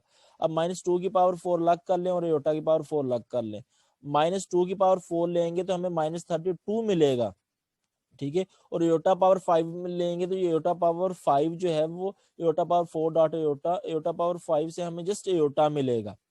ठीक हो गया, तो minus 32 into one plus aorta और इंटू एयोटा आ जाएगा। अब इस एयोटा को मल्टीप्लाई करवा दें अंदर, तो एयोटा प्लस एयोटा स्क्वायर हो जाएगा और ये aorta square minus one, minus 32 into aorta minus one, इस माइनस को अंदर मल्टीप्लाई करवाएं तो ये 32 इंटू वन माइनस इसको प्लस माइनस ये माइनस वन को पहले लिखा जा सकता है, बल्कि ये माइनस से मल्टीप्लाई करवाएं ये प्लस वन बन जाएगा, ये माइनस का बन जाएगा, वन माइनस एयोटा लिखा जा सकता है। ये 11 टर्म है इस ज्योमेट्रिक प्रोग्रेशन की। जी अब बात करते हैं क्वेश्चन नंबर 7 और 8। इसमें हमें 9th टर्म फाइंड करनी है हार्मोनिक प्रोग्रेशन की। हमें बताया गया है कि ये जो सीक्वेंस हैं ये हार्मोनिक सीक्वेंसेस हैं, इन सीक्वेंसेस की 7 और 8 में 9th टर्म बतानी है। ठीक है, अगर ये हार्मोनिक हैं, क्वेश्चन नंबर 7 की पहले बात करते हैं, अगर ये हार्मोनिक है तो इसका रेसिप्रोकल अरिथमेटिक होगा, तो इसका हमने रेसिप्रोकल लिया 3/1, 5/1, 7/1, ये अरिथमेटिक प्रोग्रेशन हो गया। अब हम इस अरिथमेटिक प्रोग्रेशन को हल करेंगे, हमें 9 टर्म फाइंड करनी है, तो हम अरिथमेटिक प्रोग्रेशन की 9th टर्म फाइंड कर लेते हैं। तो अरिथमेटिक प्रोग्रेशन की 9th टर्म फाइंड करनी, तो उसमें आप देखें फर्स्ट टर्म क्या है, a1 3 है और डिफरेंस चेक करें तो वो 2 आ रहा है, और टर्म निकालना चाहते हैं 9th, तो फार्मूला यूज होगा A N equal to a1 plus n minus one D. N की जगह पे 9 लगाएं, a9 equal to a1 plus 9 minus one, ये 8d बन जाएगा। ठीक है, a1 3 है प्लस 8d, जो डिफरेंस आ रहा है अरिथमेटिक प्रोग्रेशन की टर्म्स का वो आ रहा है 2, तो 8 को 2 से मल्टीप्लाई करें 16 बनेगा, 3 प्लस 16 19। ये 19 टर्म 9th टर्म आई है 19 अरिथमेटिक प्रोग्रेशन की, लेकिन हमें बतानी थी हार्मोनिक की। जो आपके पास अरिथमेटिक की 9 टर्म आई है उसी का आप रेसिप्रोकल कर दें। 9 टर्म हमारे पास 19 आई है, उसका रेसिप्रोकल कर दिया वो 1/19। अब 1/19 जो है ये 9th टर्म होगी हार्मोनिक प्रोग्रेशन की। सिमिलरली क्वेश्चन नंबर 8 की बात करते हैं। क्वेश्चन नंबर 8 में -1/5, -1/3, -1 ये हमें सीक्वेंस दिया गया और कहा गया है ये हार्मोनिक का है। ठीक है, ये हार्मोनिक है तो हम इसका रेसिप्रोकल ले लेते हैं, -5/1 -3/1 -1 बन जाएगा। ये अरिथमेटिक प्रोग्रेशन का है, तो पहली टर्म इस अरिथमेटिक प्रोग्रेशन की -5 है। डिफरेंस चेक करते हैं, -3 माइनस -5, -3 -5 करेंगे वो +5 हो जाएगा, तो डिफरेंस 2 आएगा। यहाँ पे डिफरेंस फाइंड करते हुए गड़बड़ न कर लीजिएगा। ठीक है, तो a1 -5 और डिफरेंस हमारे पास 2 आ रहा है। 9 टर्म निकालना चाहते हैं, ये अरिथमेटिक प्रोग्रेशन के जरिए फाइंड करने जा रहे हैं हार्मोनिक प्रोग्रेशन की 9th टर्म को। तो यहाँ पे फार्मूला यूज हुआ n equal to a1 plus n minus one D. a9 a1 plus n minus one यानी 9 माइनस वन, ये 8d बन जाएगा। हमारे पास जो फर्स्ट टर्म है अरिथमेटिक प्रोग्रेशन की वो -5 है, डिफरेंस हमारे पास 2 आ रहा है, -5 प्लस 8 इंटू 2 ये 16 बनेगा, -5 प्लस 16 11 बन गया। ये 11 टर्म ये नाइन्थ टर्म जो इस अरिथमेटिक प्रोग्रेशन की है वो 11 है। हमें हर इस सीक्वेंस की 9 टर्म बतानी है, तो इसी सीक्वेंस की जो आपने 9 टर्म निकाली है उसका रेसिप्रोकल कर लें, वो 1/11 बनेगा। 1/11 इस सीक्वेंस की जो हार्मोनिक सीक्वेंस हार्मोनिक प्रोग्रेशन है इसकी 9th टर्म कहलाएगी। अब इसी तरह हम नेक्स्ट बात करते हैं क्वेश्चन नंबर जो हमारे पास 9 और 10 है। 9 और 10 दोनों में ही 12 टर्म पूछी गई है और ये बताया गया ये जो सीक्वेंसेस हैं ये हार्मोनिक सीक्वेंसेस हैं। क्वेश्चन नंबर 9 की बात करते हैं 1/2 1/5 1/8 ये हार्मोनिक प्रोग्रेशन है। अगर ये हार्मोनिक है तो इसका रेसिप्रोकल कर लें 2/1 5/1 8/1 यानी 2 5 8 ये अरिथमेटिक प्रोग्रेशन होगी। जी ये अरिथमेटिक प्रोग्रेशन होगी। हमें 12 टर्म बतानी है, इसकी पहली टर्म आ रही है वो 2 है। डिफरेंस चेक कर सकते हैं, डिफरेंस हमारे पास आ रहा है 3 है। 12 टर्म बतानी तो n की जगह पे 12 आ जाएगा। तो ये फार्मूला लगाएंगे, अरिथमेटिक प्रोग्रेशन की आपने टर्म निकालनी है तो उसके लिए फार्मूला ये लगेगा। n की जगह पे 12 लगाते हैं, ये बन जाएगा a1 + 11d। ये 12 इक्वल होता है a1 + 11d अगर अरिथमेटिक प्रोग्रेशन की बात कर रहे हैं। a1 हमारे पास 2 है और d जो हमारे पास है वो 3 है। यहाँ से हमें 12 टर्म मिलेगी 35। ये जो 35 है ये 12 टर्म अरिथमेटिक प्रोग्रेशन की है, हमें हार्मोनिक की बतानी है तो इसका जस्ट रेसिप्रोकल कर लें। 1/35 हमारे पास 12 टर्म हार्मोनिक प्रोग्रेशन की आ जाएगी। इसी तरह क्वेश्चन नंबर 10 की बात करते हैं। क्वेश्चन नंबर 10 में ये हार्मोनिक प्रोग्रेशन गिवन है तो हमें इसकी 12 टर्म बतानी है, तो इसका हम रेसिप्रोकल ले लेते हैं। ये बनेगा 3/1 9/2 6/1 ये अरिथमेटिक प्रोग्रेशन बनेगा। ठीक है, ये पहली टर्म a1 है। डिफरेंस चेक करते हैं, इसमें से इसको डिवाइड करते हैं 9/2 डिवाइडेड बाई 3 माइनस करना 9/2 -3 9/2 -3 करेंगे, एलसीएम लेंगे तो यहाँ से हमारे पास 3/2 आ जाएगा। इसी तरह इसका और इसका डिफरेंस लेंगे वो भी 3/2 बनेगा। फर्स्ट टर्म हमारे पास आ चुकी है और डिफरेंस हमारे पास 3/2 आ चुका है, तो कोई भी टर्म निकाल सकते हैं। 12 निकालनी है तो 8/12 इक्वल टू a1 + 11d होगा फार्मूला। a1 3 आएगा प्लस 11 d की जगह पे आ जाएगा 3/2। ये 33/2 बन जाएगा। 2 एलसीएम लेंगे 6 + 33/2 ये 39/2 बन जाएगा। हमारे पास 12 टर्म आ चुकी है इस अरिथमेटिक प्रोग्रेशन की, वो है 39/2। हमें हार्मोनिक प्रोग्रेशन की बतानी है तो इसी का रेसिप्रोकल कर लें, तो 2/39 जो है वो हार्मोनिक प्रोग्रेशन की 12 टर्म होगी। क्वेश्चन नंबर 11 की बात करते हैं। जो क्वेश्चन आप ऊपर करके आए हैं ये वाला क्वेश्चन 1/2 जी 1/2 1/5 1/8 जो क्वेश्चन नंबर 9 करके हैं उसी तरह का सेम क्वेश्चन है क्वेश्चन नंबर 11। क्वेश्चन नंबर 11 1/2 1/5 1/8 इसकी हमें ए टर्म भी बतानी है और nth टर्म भी बतानी है। ये हार्मोनिक प्रोग्रेशन, इसका रेसिप्रोकल लेते हैं 2 5 8 बनेगा। ये अरिथमेटिक प्रोग्रेशन है, तो अरिथमेटिक प्रोग्रेशन की पहली टर्म आ रही है 2 और डिफरेंस आ रहा है वो 3 आ रहा है। nth टर्म निकालनी है तो उसके लिए फार्मूला a1 + n-1d होगा, क्योंकि ये सीक्वेंस है अरिथमेटिक प्रोग्रेशन का है। तो a1 की जगह पे 2, nth टर्म बतानी तो n की जगह पे n ही रहेगा -1 और d डिफरेंस जो है हमारे पास 3 आ रहा है। इसको सिंप्लीफाई किया तो nth टर्म हमारे पास आ गई 3n-1। और अगर हम a टर्म बतानी है तो a टर्म के लिए फार्मूला होगा a1 प्लस ये अगर इसकी nth ये जो nth टर्म इसकी आई है ये अरिथमेटिक प्रोग्रेशन की वो है 3n-1। हमें हार्मोनिक की nth टर्म बतानी है तो इसी का रेसिप्रोकल कर लें, यानी 1/3n-1 ये हार्मोनिक प्रोग्रेशन की nth टर्म होगी। अब ए टर्म बताते हैं अरिथमेटिक प्रोग्रेशन की, a1 + 7d फार्मूला यूज होगा। इसकी जो भी वैल्यू आएगी वो अरिथमेटिक प्रोग्रेशन की 7 टर्म होगी। जो आंसर आएगा उसका रेसिप्रोकल कर लेंगे, वो हार्मोनिक प्रोग्रेशन की 8th टर्म हमारे पास हो जाएगी।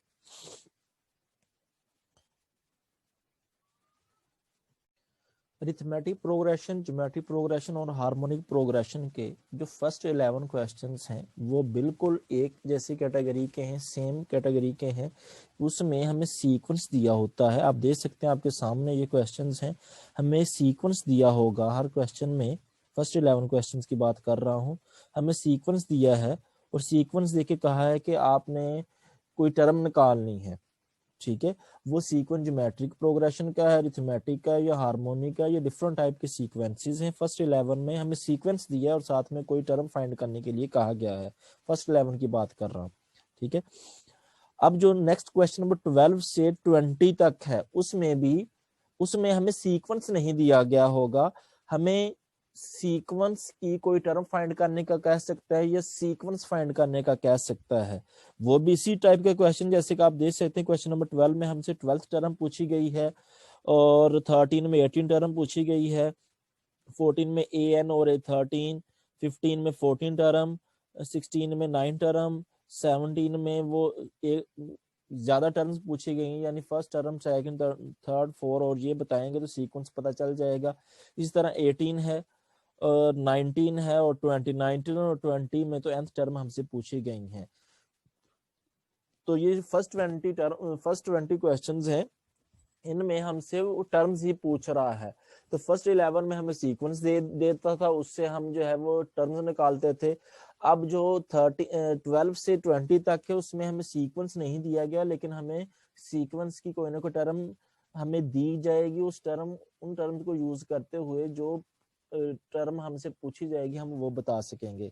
आइए वो क्वेश्चन स्टार्ट करते हैं। क्वेश्चन नंबर 12 से 20 तक बात करते हैं। बहुत ही आसान क्वेश्चन है, मुश्किल नहीं है। आपको वो दो फार्मूले याद रखने हैं कि nth टर्म अगर अरिथमेटिक प्रोग्रेशन की लेनी है तो उसका फार्मूला a1 प्लस n-1d है, और अगर ज्योमेट्रिक की लेनी है nth टर्म, उसके लिए formula a1 r power n-1 होता है। जी, क्वेश्चन नंबर 12 की बात करते हैं। क्वेश्चन नंबर 12 में इफ फिफ्थ टर्म दी गई है अरिथमेटिक प्रोग्रेशन की, वो 16 है, यानी a5 फिफ्थ टर्म 16 है, और 20th टर्म जो है वो 46 है। प्रोग्रेशन कौन सा है? अरिथमेटिक है। A20 जो 20th टर्म है वो है 46। हमें 12th टर्म फाइंड करनी है। क्वेश्चन भी 12 है और हमें टर्म भी जो है वो 12th ही फाइंड करनी है, यानी A12 फाइंड करना है। ठीक है, हमें पता है कि ये अरिथमेटिक प्रोग्रेशन की बात कर रहा है। अरिथमेटिक प्रोग्रेशन की कोई भी टर्म फाइंड करनी है, उसके लिए फार्मूला जो यूज किया जाता है वो a1 प्लस n-1d है। यहाँ पे जो टर्म लिखते हैं n लिखते हैं, उसमें से यहाँ पे एक माइनस करते हैं n में से 1। अगर यहाँ पे 5 लिखेंगे तो a5 इक्वल हो जाएगा a1 प्लस 5-1, यानी 4d हो जाएगा। आप डायरेक्ट लिख सकते हैं। तो यहाँ पे a5 दिया गया है 16 है, a20 है 46। हमें किसी भी किस्म की सीक्वेंस की कोई टर्म फाइंड करनी है और वो अरिथमेटिक का है, तो उसके लिए दो चीजें चाहिए, a1 और d। तो हम किसी भी किस्म की टर्म निकाल सकते हैं, और अगर ज्योमेट्रिक प्रोग्रेशन की किसी भी किस्म की टर्म निकालनी है तो उसके लिए a1 और r चाहिए होगा। तो यहाँ पे हमें उसने फिफ्थ टर्म दी है और 20th टर्म दी है।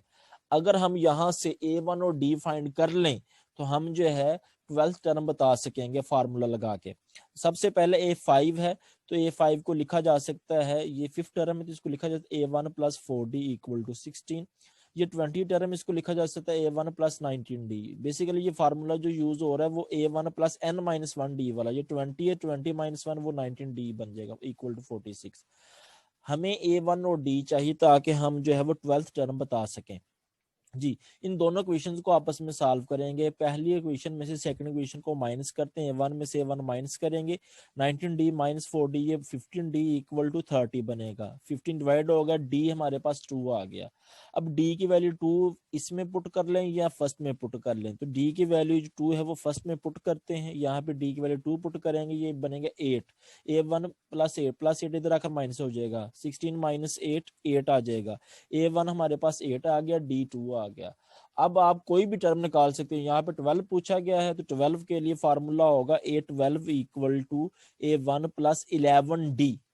ठीक है, a12 equal to a1 plus 11d। a1 की वैल्यू 8 और 11 की वैल्यू जो है, सॉरी बेटा, d की वैल्यू जो है वो हमारे पास 2 है। तो हमारे पास 12 टर्म यहाँ से आ जाएगी 30। ठीक हो गया। इसी तरह अब नेक्स्ट हम बात करते हैं क्वेश्चन नंबर 13 की। क्वेश्चन नंबर 13 में 18 टर्म फाइंड करनी है हमें अरिथमेटिक प्रोग्रेशन की।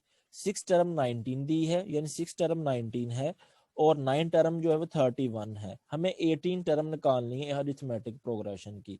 अब A6 को आप लिख सकते हैं अरिथमेटिक प्रोग्रेशन की है तो A1 plus 5D equal to 19 और ये बनेगा A1 plus 8D equal to 31। ये दो इक्वेशंस बनेगी। इन दोनों इक्वेशंस को आपस में सॉल्व करते हैं और A1 और D की वैल्यू निकालते हैं। दोनों को सब्ट्रैक्ट करेंगे तो D की वैल्यू यहाँ से हमें 4 मिल जाएगी और ये D की वैल्यू 4 इस 1 में पुट कर दें तो यहाँ से A1 की वैल्यू हमें मिल जाएगी वो -1 बनेगी। ठीक है, A1 और D आ चुका है तो अब हम 18 टर्म निकालना चाहते हैं तो फार्मूला लगाएंगे A1 प्लस 18 टर्म के लिए 18 equal to A1 plus 17D। A1 जो हमारे पास मौजूद है वो है A1 -1 तो A1 की जगह पे आ जाएगा -1 17 और D जो हमारे पास आ रहा है वो 4 है तो ये बनेगा 67। 18 टर्म हमारे पास 67 बन जाएगी। इसी तरह हम नेक्स्ट क्वेश्चन की बात करते हैं, क्वेश्चन नंबर 14। क्वेश्चन नंबर 14 में हमें फिफ्थ टर्म जो है वो दी गई वो 13 है, A5 13 है और 17 टर्म 49 दी है और अरिथमेटिक प्रोग्रेशन का AN टर्म फाइंड करनी और 13 फाइंड करना है। कोई भी टर्म फाइंड करनी है A1 और D चाहिए। फर्स्ट ऑफ ऑल तो हम यहाँ से देखेंगे A1 को लिख सकते हैं A1 प्लस 4D और इसको लिख सकते हैं A1 प्लस 16D। तो A1 plus 4D equal to हमारे पास 13 बनेगा और A1 plus 16D equal to 49 बनेगा। ये जो दो इक्वेशंस बनी हैं इन दोनों इक्वेशंस को आपस में सॉल्व करेंगे जैसे आप ऊपर दोनों क्वेश्चंस में हल करके आए हैं। A1 प्लस 16D को A1 प्लस 4D को A1 और D की वैल्यू इन दोनों को आपस में सॉल्व करें D की वैल्यू 3 आ जाएगी और ये आप 1 में पुट कर लें या 2 में तो A1 की वैल्यू हमारे पास आ जाएगी 1। अब कोई भी टर्म निकाल सकते हैं। 13 निकालनी तो उसके लिए फार्मूला होगा A1 प्लस 12D 13 माइनस 1 यानी 12D। तो A1 और D की वैल्यू पुट कर दें। इसी तरह AN निकालनी है तो A1 plus N minus 1D A1 की जगह पे 1 आ गया क्योंकि D की वैल्यू N की A1 की वैल्यू 1 है और D की वैल्यू हमारे पास 3 है तो ये N टर्म हमारे पास 3N माइनस 2 है जी। सिमिलरली वही क्वेश्चन जो क्वेश्चन नंबर 12 और 13 है। अब क्वेश्चन नंबर 15 की बात करते हैं। क्वेश्चन नंबर 15 में 7 टर्म और 8 टर्म हार्मोनिक प्रोग्रेशन की दी गई है। 7 टर्म जो हार्मोनिक प्रोग्रेशन की है वो 1/3 है और 10th टर्म हार्मोनिक प्रोग्रेशन की वो 5/21 है। हमें 14 टर्म बतानी है हार्मोनिक प्रोग्रेशन की। ठीक है, अगर ये हार्मोनिक प्रोग्रेशन की टर्म्स हैं तो अरिथमेटिक प्रोग्रेशन की ये 7 टर्म क्या हो जाएगी, ये 7 हो जाएगी। इसका रेसिप्रोकल कर ले 3/1 हो जाएगा। इसका रेसिप्रोकल नहीं करना, वैल्यू का रेसिप्रोकल करना है। ठीक है, और 10 टर्म जो अरिथमेटिक प्रोग्रेशन है उसकी हो जाएगी 21/5। अब ये क्वेश्चन अरिथमेटिक प्रोग्रेशन का बन गया है तो A7 को लिखा जा सकता है A1 प्लस 60 इक्वल टू 3 और ये बन जाएगा A1 plus 9D equal to 21/5। तो इन दोनों क्वेश्चंस को आपस में सॉल्व करें, सब्ट्रैक्ट करें तो सब्ट्रैक्ट करेंगे तो A1 से A1 कैंसिल तो D की वैल्यू यहाँ से हमें मिल जाएगी। ये बनेगा 9D माइनस 60 3D 21/5 माइनस 3 करेंगे तो ये एलसीएम लेने के बाद बन जाएगा 6/5। 3 इधर आके डिवाइड बटे में आ जाएगा 3 2 टाइम 6 2/5 D 2/5 आ जाएगा। D की वैल्यू 2/5 आप इसमें 1 में पुट कर लें या 2 में पुट कर लें तो ये 1 में पुट करते हैं तो A1 की वैल्यू हमारे पास बन जाएगी 3/5। A1 और D आ चुका है। ठीक है, हमें कौन सी टर्म बतानी है, 14 टर्म बतानी है। अब 14 टर्म के लिए फार्मूला A1 प्लस 13D लगेगा। ठीक है, A1 प्लस 13D A1 की वैल्यू 3/5 और D की वैल्यू जो हमारे पास 2/5 वो पुट करेंगे 29/5। अब ये जो 14 टर्म बनी है ये बनी है हमारे पास अरिथमेटिक प्रोग्रेशन की क्योंकि हमने इसको चेंज करके अरिथमेटिक प्रोग्रेशन बना के क्वेश्चन को सॉल्व किया और उसकी 14 टर्म बताई है। अब जो 14 टर्म हमारे पास आई है ये वाली 29/5 अरिथमेटिक प्रोग्रेशन की है लेकिन क्वेश्चन के अंदर तो हार्मोनिक की बात की है तो इसी का रेसिप्रोकल कर दें 29/5 ये 5/29 ये 14 टर्म हार्मोनिक प्रोग्रेशन की 5/29 हो जाएगी। क्वेश्चन नंबर 16 की बात करते हैं। उसमें हमें फर्स्ट टर्म दी गई है हार्मोनिक की वो -1/3। तो हार्मोनिक की पहली टर्म -1/3 है और फिफ्थ टर्म 1/5 है। हमें बतानी है 9th टर्म हार्मोनिक प्रोग्रेशन की। ये हार्मोनिक प्रोग्रेशन है तो हम अरिथमेटिक में चेंज कर लेते हैं। ये बन जाएगा A1 -3/1 और ये बनेगा 5/1। फिफ्थ टर्म और 5 टर्म हमारे पास है। अब A5 को लिखा जा सकता है, ये अरिथमेटिक प्रोग्रेशन है तो A1 प्लस 4D लिखा जा सकता है। A1 हमारे पास मौजूद है A1 प्लस 4D। अब उसकी वैल्यू यहाँ पे पुट करेंगे -3 पुट की A1 की वैल्यू, यहाँ से हमें D मिल गया, A1 और D आ चुका है। हमें 9 टर्म बतानी है तो उसके लिए फार्मूला A1 + 8D होगा। A1 की वैल्यू -3 और D की वैल्यू जो हमारे पास आई वो 2 आई है। 9 टर्म 13 आएगी। अब ये जो 13 टर्म आई है ये अरिथमेटिक की है, क्योंकि हमने हार्मोनिक प्रोग्रेशन के जो टर्म्स हैं उनका रेसिप्रोकल कर लिया था। ये 9 टर्म अरिथमेटिक प्रोग्रेशन की आई है 13। हमें हार्मोनिक की बतानी है 9 टर्म, तो इसी का रेसिप्रोकल कर देंगे, 1/13 हार्मोनिक प्रोग्रेशन की जो है 9th टर्म होगी। इसी तरह हम बात करते हैं क्वेश्चन नंबर 17। सिमिलरली जैसे आपने 15 और 16 किया है, 4th टर्म हार्मोनिक की 2/13 है और 7th टर्म हार्मोनिक की 2/25 है जी। A4 2/13, A7 2/25 हार्मोनिक की, आप इसी को रेसिप्रोकल कर लें। रेसिप्रोकल करेंगे 2/13, A4 2/13 अरिथमेटिक की हो जाएगी और A7 25/2 ये भी अरिथमेटिक प्रोग्रेशन की हो जाएगी। तो यहाँ से A1 और D निकाल के हम सीक्वेंस की पहली टर्म, दूसरी, सेकंड, थर्ड, फोर्थ इस तरह टर्म निकाल सकते हैं। ठीक है, नेक्स्ट हम बात करते हैं क्वेश्चन नंबर 18 की। अब इसका आंसर चेक कर लें। ये हार्मोनिक प्रोग्रेशन की जो टर्म्स बनेंगी क्वेश्चन नंबर 17 में वो 2/1, 2/5, 2/9, 2/13 इस टाइप की बनेगी। क्वेश्चन नंबर 18 बिल्कुल उसी टाइप का क्वेश्चन है। अब इसमें हमें दिया गया है कि the sum of first and fifth term, पहली टर्म और पांचवी टर्म को मिलाएं तो हमारे पास 4/7 बनेगा।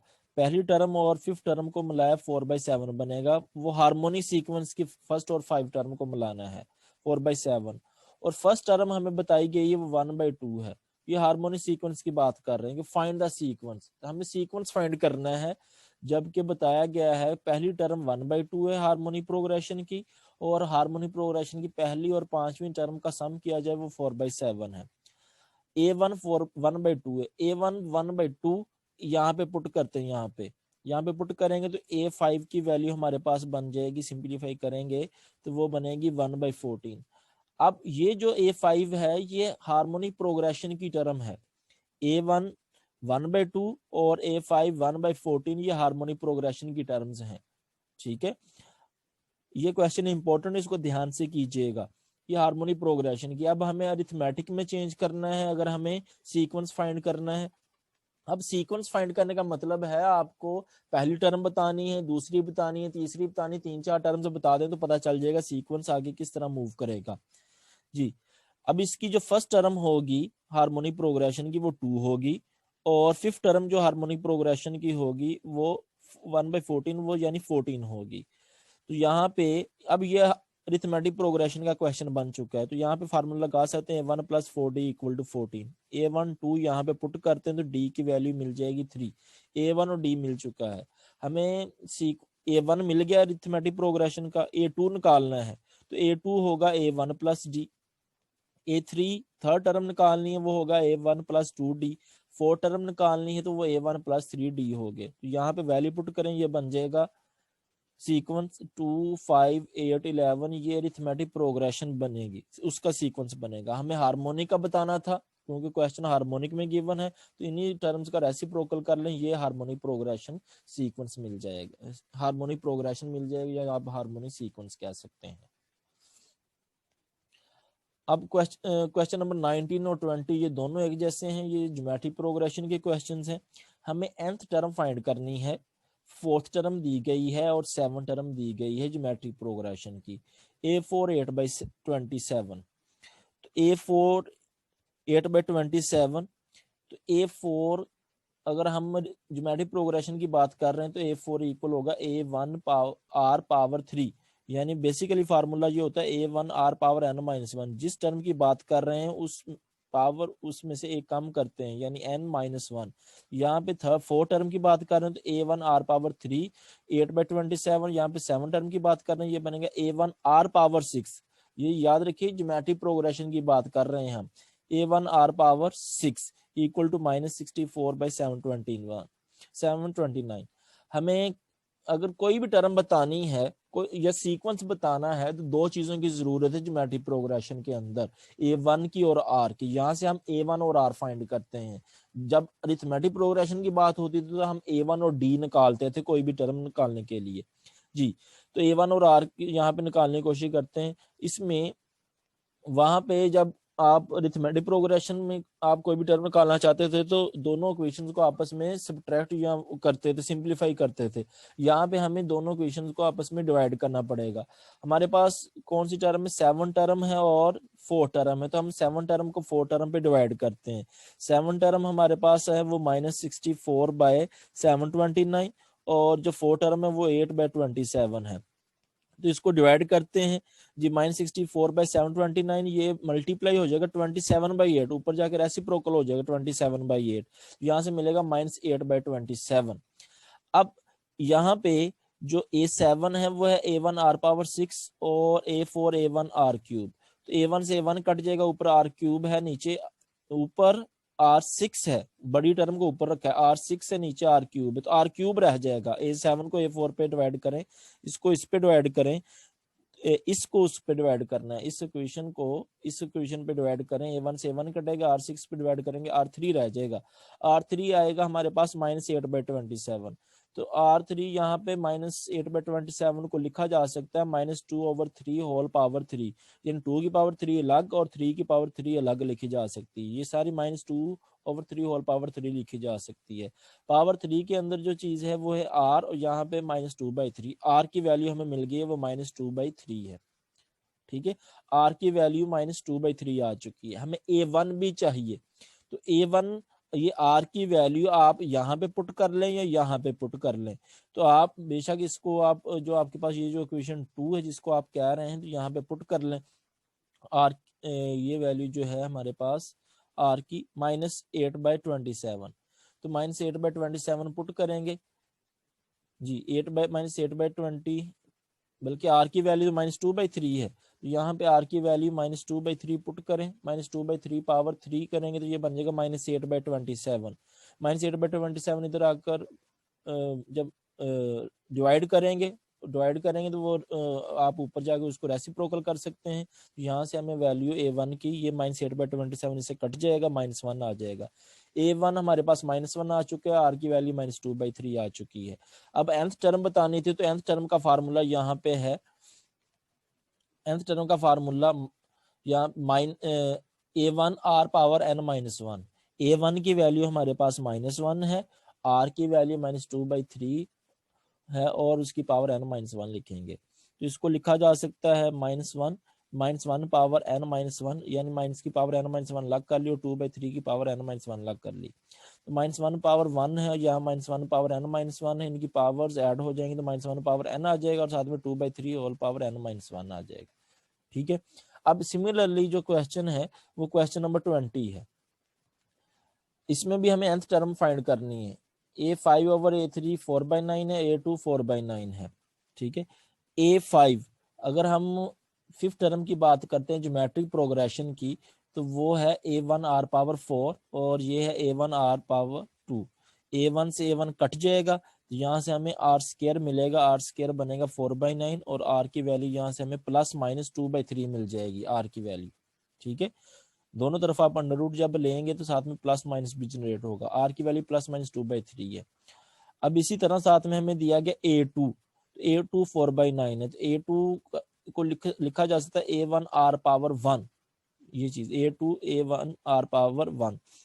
तो हमारे पास R की दो वैल्यूज आई हैं, तो दोनों डिफरेंट वैल्यूज, R की वैल्यू 2/3 पुट करेंगे, यहाँ पे R की वैल्यू 2/3 पुट करें तो A1 की वैल्यू हमारे पास आ रही है 2/3 और R की वैल्यू -2/3 पुट करेंगे, ये दो वैल्यू आ रही, R की वैल्यू -2/3 पुट करेंगे तो A1 की वैल्यू भी हमारे पास या इसमें पुट करने से -2/3 बनेगी। यहाँ पे दो केस बन गए। केस 1 में A1 को 2/3 और R को 2/3 लें और केस 2 में A1 को -2/3 और R को -2/3 ले लें। ठीक है।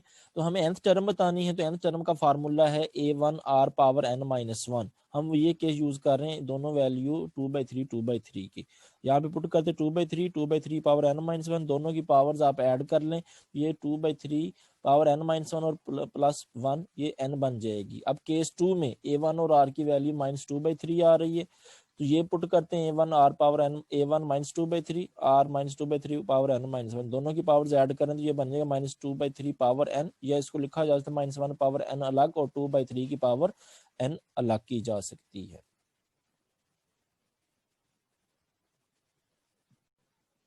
क्वेश्चन नंबर 21 से 26 तक क्वेश्चन जो है वो एक जैसे हैं, आसान क्वेश्चन हैं, ठीक है, जिसमें सीधे सीधे क्वेश्चन होंगे और हमें बताना होगा कि कोई भी टर्म है दी गई है, का पूछा जाएगा ये टर्म इस सीक्वेंस के अंदर आ सकती है या नहीं आ सकती, अगर आएगी तो वो किस नंबर ऑफ टर्म के ऊपर जाके वो आएगी।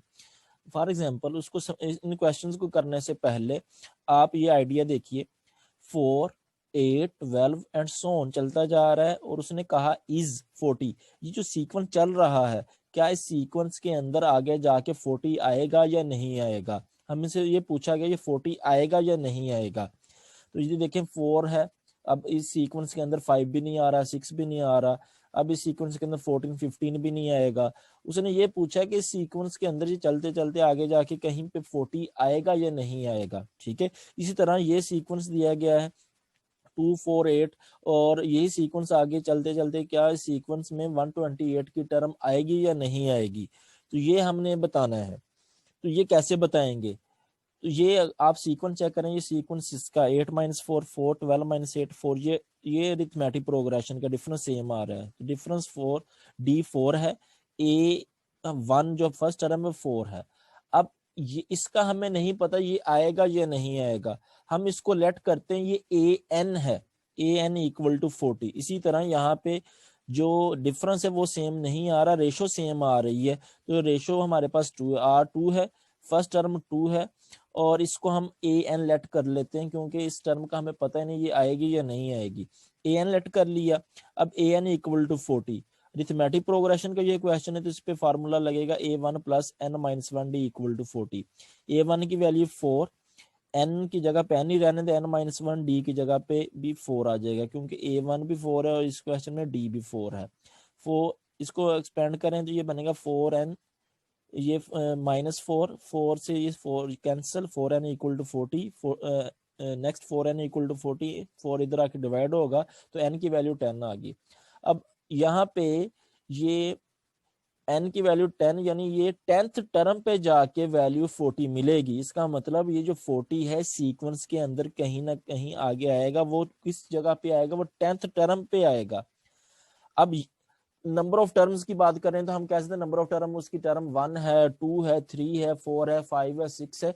कभी ये नहीं कह सकते कि number of term 5.5 number of terms, उसकी वैल्यू उस टर्म की वैल्यू 5.5 हो सकती है, लेकिन नंबर ऑफ टर्म्स ये नेचुरल नंबर में से ली जाती हैं, तो ये नेचुरल नंबर आ गया है और नेचुरल नंबर जो है वो 10 आ रहा है, यानी 40 टर्म पे जा 10th टर्म पे जाके वैल्यू हमें ये 40 मिल जाएगी, ये सीक्वेंस का हिस्सा होगी, ठीक है।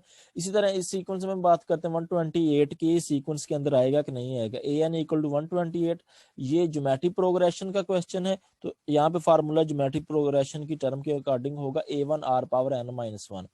अब A1 हमारे पास 2 है और रेशो भी यहाँ पे 2 ही आ रही है, ये 2 इधर आके डिवाइड हो जाएगा, डिवाइड करेंगे तो ये आ जाएगा 64, तो 2 पावर n-1 = 64, या इसको भी 2 की पावर में लिखा जा सकता है, 2 पावर 6 लेंगे तो 64 बनता है। तो अब बेस सेम है तो पावर्स इक्वल लिखी जा सकती है, n-1 = 6, तो यहाँ से ये बनेगा 6 + 1 7, यानी 7th टर्म पे जाके ये 128 आएगा।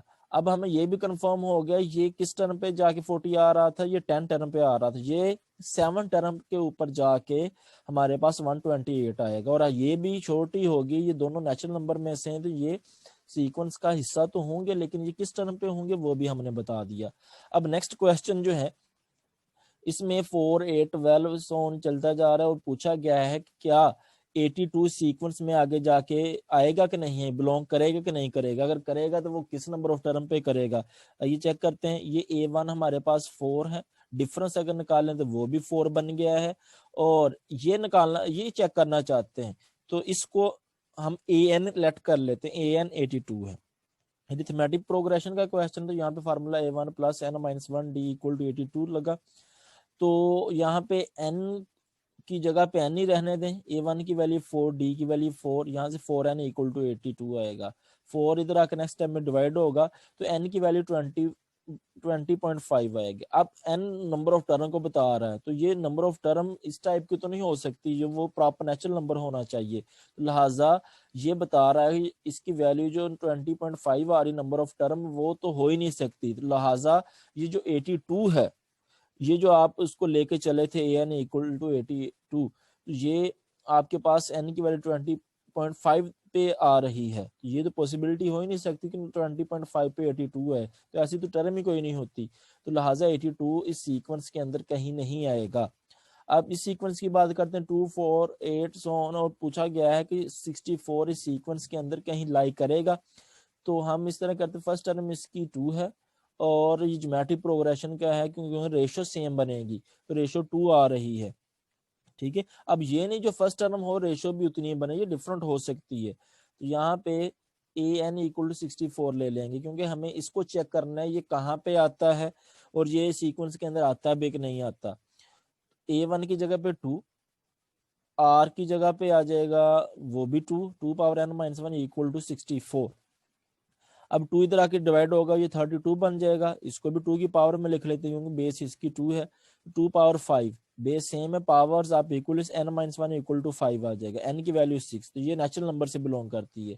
लिहाजा ये जो 64 है सीक्वेंस का हिस्सा होगी, और ये किस टर्म पे जाके 64 आएगा, 6 टर्म पे जाके 64 आएगा। ठीक है, अब इसी कैटेगरी के जो क्वेश्चन है वो 20 से लेके 20 से लेके आगे 26 तक, 21 से लेके जी 21 में उसने कहा है कि आप बताएं हो मैनी टर्म्स, कितनी टर्म्स होंगे अरिथमेटिक प्रोग्रेशन में जब आप AN को 68 ले रहे हैं। तो AN 68 ले रहे हैं, A1 बताया गया 11 और D बताया गया 3। हो मैनी टर्म्स यानी नंबर ऑफ टर्म्स बतानी है, अरिथमेटिक प्रोग्रेशन का है। तो AN की जगह पे ले सकते हैं A1 plus n minus 1D। AN की जगह पे 68, A1 11 है, n माइनस 1 और D हमारे पास 3 है। n को n ही रहने देना है। यहाँ पे 68 11 माइनस ये प्लस 3n माइनस 3 हो जाएगा। 11 माइनस 3 8, 8 इधर आकर माइनस होगा तो 3n इक्वल टू 60 बन जाएगा, और 3 इधर आके डिवाइड हो जाएगा तो n की वैल्यू आ जाएगी 20। तो यानी कि ये जो वैल्यू 68 है, ये किस टर्म पे जाके 68 आएगा सीक्वेंस में, तो वो 20 टर्म के ऊपर जाके 68 आएगा। सिमिलरली ये क्वेश्चन नंबर 22 है, इसमें भी नंबर ऑफ टर्म्स पूछी गई हैं। फर्स्ट टर्म इसमें 3 है और D 7 दिया गया है और AN 59 है। अब पूछा गया है कि nth टर्म यानी कि 59 किस टर्म पे जाके आएगा, n की वैल्यू फाइंड करनी है, नंबर ऑफ टर्म्स फाइंड करनी है। तो ये अरिथमेटिक प्रोग्रेशन का क्वेश्चन है। AN इक्वल टू 59 लिखिए, तो यहाँ पे A1 plus n minus 1D आ जाएगा। ठीक है, AN nth टर्म जो हमारे पास जो है वो 59 है। ठीक है, 59, और ये बन जाएगा A1 की जगह पे 3, D की जगह पे 7, 7 को मल्टीप्लाई करवाएं, ये 7n माइनस 7 बनेगा। ठीक है, तो 3 माइनस 7 माइनस 4 आ जाएगा। इसको सिंप्लीफाई करें तो n की वैल्यू 9 आ जाएगी। तो n की वैल्यू 9 यानी कि नंबर ऑफ टर्म्स इस सीक्वेंस में जो नंबर ऑफ टर्म्स हैं अरिथमेटिक प्रोग्रेशन की वो 9 होंगी। इंपॉर्टेंट शॉर्ट क्वेश्चन है, MCQ में भी पूछा जा सकता है। क्वेश्चन नंबर 23, क्वेश्चन नंबर 23 के 2 पार्ट हैं। उसने ये पूछा ये अरिथमेटिक प्रोग्रेशन है, इस सीक्वेंस के अंदर कहीं -19 मौजूद होगा, और दूसरा पार्ट के इस सीक्वेंस के अंदर 2 मौजूद होगा या नहीं होगा। दोनों एक कैटेगरी के क्वेश्चन है। अब इस सीक्वेंस A1 जो है हमारे पास 17 है, डिफरेंस लें 13 माइनस 17, वो डिफरेंस -4 आ जाएगा। दोनों में A1 17 और D जो है वो -4 है। अब चेक करना -19 इस सीक्वेंस में कहीं आएगा तो इसको हम ए एन लेट कर लेंगे, ठीक है। ए एन हमारे पास ये -19 है, तो फार्मूला लगाते हैं A N equal to A one plus N minus one D वाला। ए एन हमारे पास -19 है, इसको सिंप्लीफाई करें तो एन की वैल्यू हमारे पास आएगी जी, एन की वैल्यू 10 आ रही है, तो ये 10th टर्म के ऊपर जाके -19 आ जाएगा, तो ये -19 गिवन सीक्वेंस का हिस्सा होगी, बिलोंग करेगी। अब इसी तरह बात करते हैं ये 2 इस सीक्वेंस के अंदर आएगा कि नहीं आएगा, तो इसको ए एन लेट कर लेते, A N equal to 2, formula लगाएं A one plus N minus one D वाला। ए एन हमारे पास 2 है और A one 17 D minus 4, simplify करें तो एन की वैल्यू यहाँ पे हमारे पास बनेगी 19/4, पॉइंट में आएगी। तो नंबर ऑफ टर्म्स ये बटे में तो हो ही नहीं सकती, क्योंकि नंबर ऑफ टर्म्स हमेशा बिलोंग करती हैं नेचुरल नंबर में से, तो इस टर्म पे जाके 2 आएगा, ये 19/4, इस टर्म पे जाके 2 आएगा, तो ये तो टर्म हो ही नहीं सकती, ठीक है। तो लिहाजा 2 बिलोंग नहीं करेगा सीक्वेंस के अंदर से। क्वेश्चन नंबर 24, क्वेश्चन नंबर 24 में उसने कहा है कि बताएं ये -85 किस टर्म पे जाके सीक्वेंस में आएगा, -85, ठीक है। तो इसको ये अरिथमेटिक प्रोग्रेशन A1 5 है, डिफरेंस लें 2 - 5 -3 बनेगा, डिफरेंस -3 आ जाएगा। -85 का हमें पता नहीं ये किस टर्म पे जाके सीक्वेंस में आएगा, तो इसको हम ए एन लेट कर लेते हैं, ए एन इक्वल टू -85, ठीक है। ए एन का फार्मूला लगा A one plus N minus one D, A N -85, A one 5, N minus one D की जगह पे आ जाएगा -3 डिफरेंस। तो इसको सिंप्लीफाई करेंगे तो एन की वैल्यू हमारे पास आ रही 31, तो 31 टर्म पे जाके -85 आएगा, और ये भी छोटी मिल गई कि -85 सीक्वेंस में होगा या नहीं होगा, होगा, और वो 31st टर्म पे जाके होगा। सिमिलरली ये पूछा गया है कि ये 148 किस टर्म पे जाके आएगा, तो इसको ए एन लेट करते हैं, A N 148, A one first term -2 है, और डिफरेंस 4 - -2 ये 6 आ जाएगा, डिफरेंस यहाँ पे 6 आएगा। ए एन फार्मूला लगाते हैं, A N equal to 148, A N की value 148, A one -2, N -1 D की जगह पे 6, सिंप्लीफाई करें तो एन की वैल्यू 26। ये नेचुरल नंबर में से नंबर ऑफ टर्म बिलोंग कर रहे हो, तो इसका मतलब ये पहले तो 148 इस सीक्वेंस का हिस्सा होगी, और किस टर्म पे जाके होगी, वो 26 टर्म पे जाके हमें 148 मिलेगा।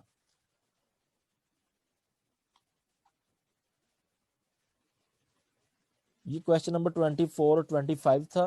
क्वेश्चन नंबर 26 की बात कर लेते हैं। क्वेश्चन नंबर 26, उसने कहा which term of the sequence x square minus Y square X plus Y, ये जो ये x plus Y over x minus Y whole power 9, ये जो आंसर आएगा सीक्वेंस के अंदर ये जो वैल्यू आएगी ये किस टर्म पे जाके आएगी।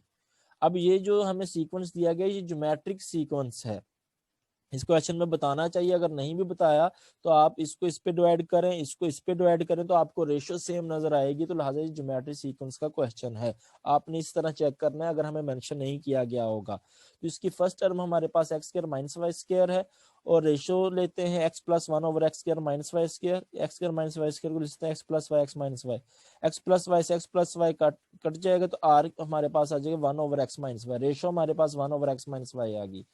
अब ये टर्म ये किस टर्म पे जाके ये वैल्यू आएगी सीक्वेंस में, ठीक है। तो हमें नहीं पता, तो हम इसको ए एन लेट करेंगे, A N equal to X plus Y over X minus Y whole power 9।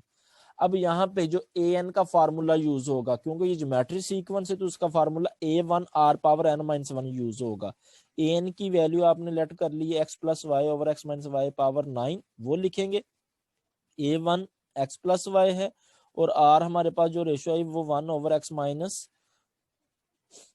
ये ए वन हमारे पास है X square minus Y square, जिसको लिख लिया गया X plus Y X minus Y की फॉर्म में, ठीक है। और आर हमारे पास 1 ओवर एक्स माइनस वाई है, उसकी पावर एन माइनस वन, ये बनेगा X plus Y X minus Y, और ये X minus Y power N minus one लिखा जा सकता है इसको, ठीक है। इस साइड पे बल्कि इसको इस तरह कर लेंगे, एक्स प्लस वाई से एक्स प्लस वाई कैंसिल, और ये एक्स माइनस वाई इधर बटे में आ जाएगा, तो 1 ओवर एक्स माइनस वाई सारे की पावर 10 बन जाएगा, और इस साइड पे 1/x माइनस, इस दोनों टर्म्स को उठा के इस साइड पे ले 1/x minus Y power n minus 1। अब बेस सेम है, x minus Y base same है, तो पावर्स को आप इक्वल लिख सकते हैं। n माइनस 1 इक्वल टू 10, तो n की वैल्यू 11, यानी 11 टर्म के ऊपर जाके ये नेचुरल नंबर से बिलोंग करता है, ये टर्म इस सीक्वेंस का हिस्सा भी होगी और 11 टर्म के ऊपर जाके ये सीक्वेंस की टर्म बनेगी।